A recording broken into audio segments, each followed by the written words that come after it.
Dakta Radio, bijak dan cerdas. Dakta Radio bijak berinformasi, cerdas berinteraksi. Rekan Dakta viral di media sosial soal cuitan loyalis Ganjar Pranowo, John Sitorus terkait seks jadi syarat perpanjangan kontrak sebuah perusahaan di Cikarang. Cuitan yang menggegerkan publik ini diposting oleh John Sitorus lewat akun Twitternya pada hari Ahad 30 April lalu. Ia menyebut ada oknum atasan yang mensyaratkan karyawati harus staycation atau menginap di hotel jika ingin memperpanjang kontraknya. Terkait dengan hal itu, bagaimana sebetulnya tanggapan dari anggota Komisi 4 DPRD Kabupaten Bekasi? Kita sudah tersambung bersama dengan anggota Komisi 4 DPRD Kabupaten Bekasi dari fraksi PKS, Ibu Fatma Hanum. Dakta Radio, bijak dan cerdas. Assalamualaikum warahmatullahi wabarakatuh, Bu Fatma. Waalaikumsalam warahmatullahi wabarakatuh. Saya kedengeran ya? Terdengar, Ibu. Kabar sehat ya? Alhamdulillah. Baik. Bu Fatma, ini ada cuitan ataupun juga ada isu yang memang dihembuskan oleh John Sitorus yang mengatakan apabila karyawan di wilayah Kabupaten Bekasi ingin memperpanjang kontrak harus menginap dengan atasan. Sebetulnya tanggapan dari Komisi 4 seperti apa, Ibu? Iya, kalau tanggapan dari Komisi 4 mungkin saya bisa mewakili ya, mudah-mudahan. Jadi tentunya hal ini miris kita mendengarnya. Secara pribadi sebagai perempuan saya sangat geram gitu ya. Iya. Kenapa hal ini bisa terjadi gitu. Dan ini jelas mencoreng tidak hanya harkat atau marwah perempuan, tapi juga mencoreng marwah Kabupaten Bekasi. Sebagai daerah industri terbesar ya, Asia Tenggara, yang mestinya harus kita jaga, begitu. Jadi kalau dilihat dari sisi ini, mestinya segera dicari itu perusahaan yang melakukan itu. Ya otomatis kalau yang begini, berarti John Sitorus itu mestinya juga datanglah ke Komisi 4 atau nanti satu saat kita juga akan coba panggil gitu ya untuk menceritakan kejadian yang sebenarnya seperti apa.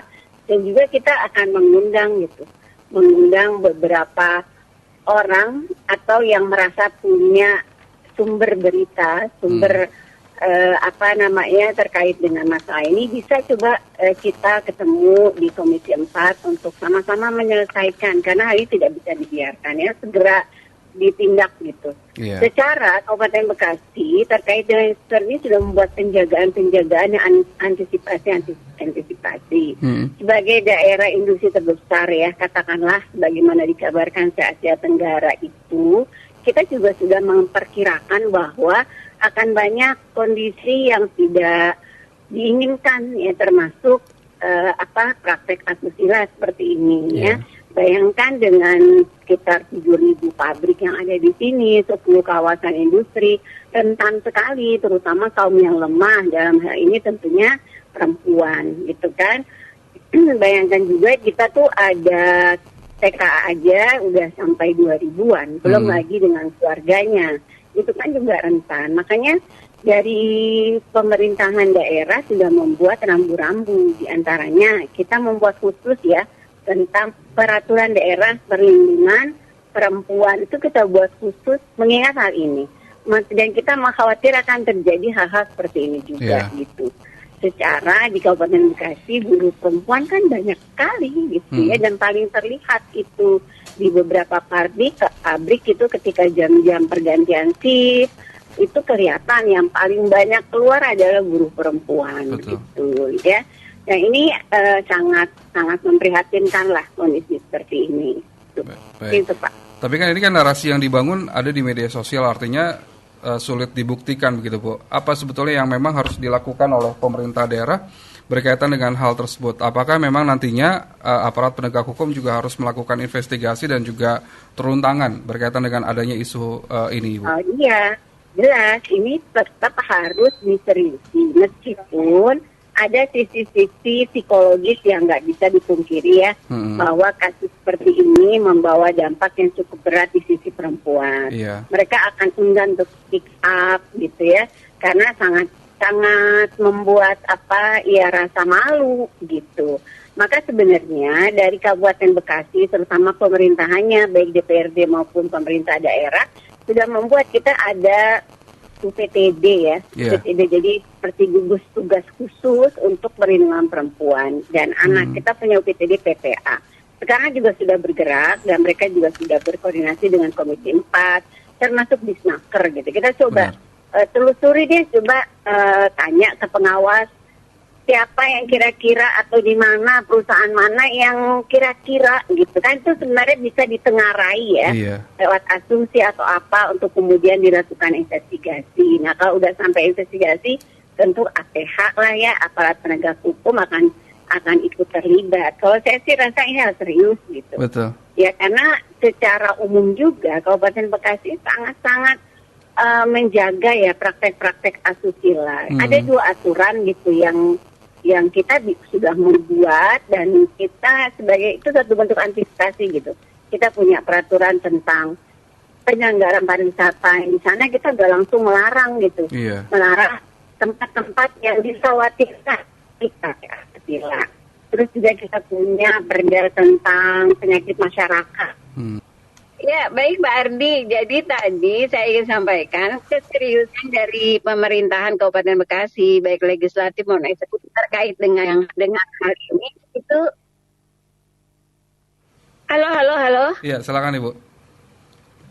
Masya Allah. Ya, jadi gini Pak Ardi, intinya sih kita ingin memberitahu kepada masyarakat secara pemerintahan baik legislatif maupun eksekutif kita berusaha gitu semaksimal mungkin menjaganya lewat beberapa aturan. Di antaranya tadi ya, nah aturan perda perlindungan perempuan. Kita juga punya perda tentang penyelenggaraan pariwisata ya yang yang berfungsi untuk menghindari gitu praktek asusila ini. Ya juga ada perda tentang penyakit masyarakat. Jadi sudah lengkap sebenarnya secara aturan kami untuk menjaga daerah kami.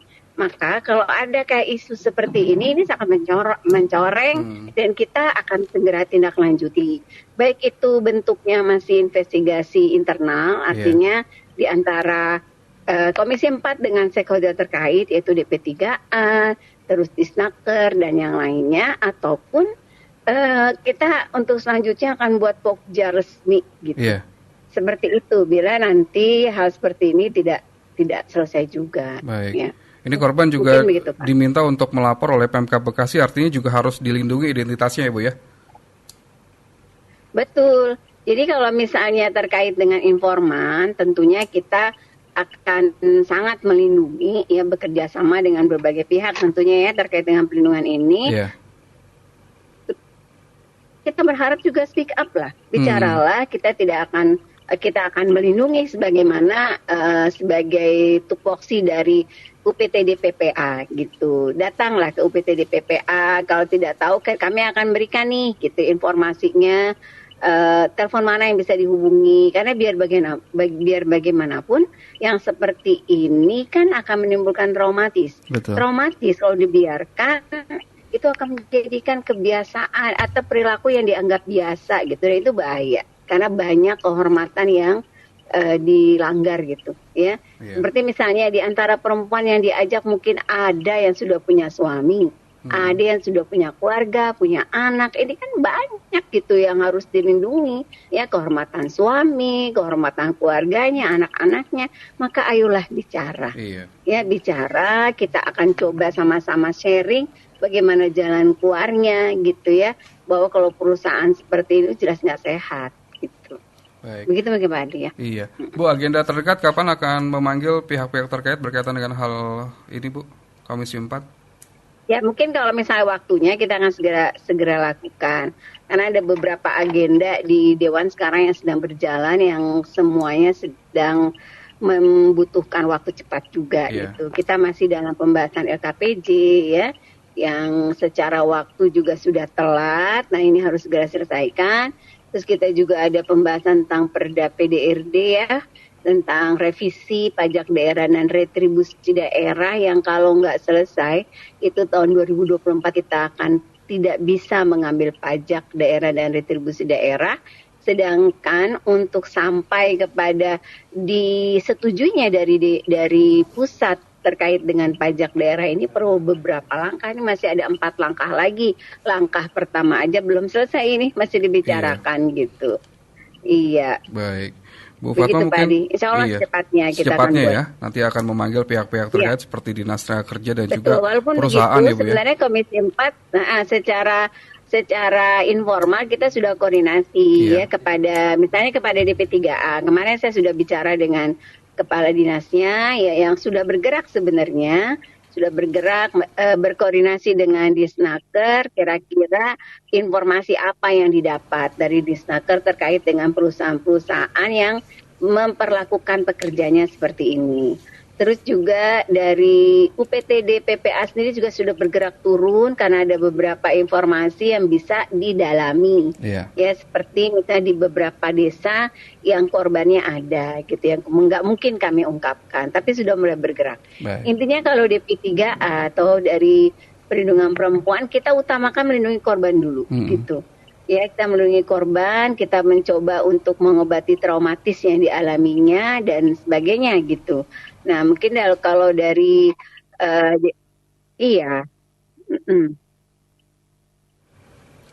Baik. Iya begitu Pak Ardi. Baik. Bu Fatma, terakhir mungkin apa yang disampaikan kepada masyarakat Kabupaten Bekasi berkaitan dengan isu ini, Bu? Iya, terkait dengan isu ini kami mengajak ya untuk kaum perempuan untuk bicaralah ketika hal-hal yang terkait penindasan atau eksploitasi atau kekerasan yang dialaminya, bahwa kita kaum perempuan itu tidak sendiri. Kita bersama-sama, ayo bergandengan tangan, kita harus menyatakan tidak untuk yang terkait dengan kekerasan apapun, apalagi kekerasan seksual ini gitu ya. Lalu yang kedua, kita berharap juga kepada semua pihak terkait yang mungkin mengetahui ya yang seperti ini, sadarlah gitu ya, bahwa yang kayak begini tuh jelas-jelas tidak hanya melanggar harkat wanita, tapi juga melanggar harkat kalian sendiri gitu. Sadarlah bahwa kalian masih punya istri, punya anak, perempuan, punya ibu yang juga harus dilindungi gitu. Karena yang namanya perempuan kalau sampai bekerja, apalagi bekerja sebagai buruh pabrik misalnya, pekerja pabrik, itu menandakan bahwa mereka lebih dari sekedar eksistensi. Ini adalah kebutuhan dasar yang tidak terpenuhi, gitu. Kan sangat tidak punya kemanusiaan ketika orang yang ingin memenuhi kebutuhan dasarnya, justru disitulah terjadi kekerasan, gitu. Itu yang kedua. Terus yang ketiga, ya kami berharap untuk semua pihak untuk membantu, gitu ya, membantu agar persoalan ini segera selesai gitu. Persoalan ini segera diketahui secara kita di Kabupaten Bekasi memiliki aturan-aturan yang jelas dan ada beberapa aturan yang mungkin bisa dimasukkan sebagai satu pelanggaran, baik dari sisi perusahaannya maupun dari pelakunya. Dan kita akan meminta yang selanjutnya adalah aparat hukum juga ikut bergerak terkait dengan ini. Tapi sekali lagi bahwa semua yang terkait dengan perlindungan ini memerlukan bahasa aduan gitu ya. Maka memang ketika salah seorang mampu gitu untuk menguatkan hati, menyampaikan yang tidak pantas ini kepada pihak yang memang pada pihak yang terkait gitu, itu satu kayak whistleblower lah ya, untuk bisa mengorek atau membongkar semua praktek-praktek asusila ini. Begitu Pak Ardi. Baik, Bu Fatma, terima kasih sudah berbincang bersama dengan Dakta ya. Mudah-mudahan isu ini tidak benar ya Bu ya. Kalaupun memang benar juga harus dilakukan investigasi dan juga pengawasan ya Bu ya, dari pemerintah daerah. Sekali lagi terima kasih Ibu sudah berbincang. Selamat beraktivitas kembali Bu. Assalamualaikum warahmatullahi wabarakatuh. Waalaikumsalam warahmatullahi wabarakatuh. Dakta Radio, bijak dan cerdas. Rekan Dakta, itu tadi perbincangan kami bersama anggota Komisi 4 DPRD Kota Bekasi, Fatma Hanum.